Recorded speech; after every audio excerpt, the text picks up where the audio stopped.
नमस्कार मित्रांनो, आज आहे 5 फेब्रुवारी.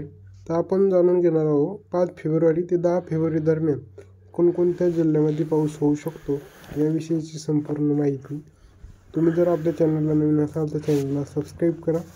मित्रांनो, विदर्भातील नागपूर, अमरावती, अकोला, यवतमाळ, चंद्रपूर, गडचिरोली, भंडारदरा, वर्धा, बुलढाणा, वाशिम आणि गोंदिया या जिल्ह्यात 10 फेब्रुवारीपासून ते 14 फेब्रुवारीपर्यंत पाऊस होण्याची शक्यता वर्तवण्यात आलेली आहे.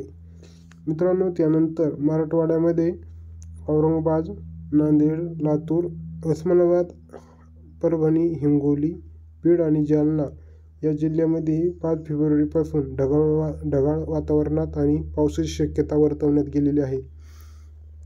त्यानंतर पश्चिम महाराष्ट्रामध्ये पुणे, सातारा, सांगली, सोलापूर आणि कोल्हापूर या जिल्ह्यामध्ये 5 फेब्रुवारीपासून ढगाळ वातावरण आणि पावसाची शक्यता वर्तवण्यात आलेली आहे.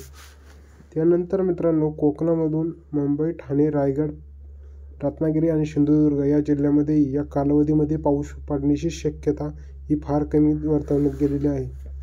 ही माहिती हवामान अंदाजांनी आपल्या यूट्यूब चॅनलच्या माध्यमातून लोकांपर्यंत सांगितलेली आहे. तीच माहिती मी तुमच्यापर्यंत पोहोचण्याचा प्रयत्न करत आहे.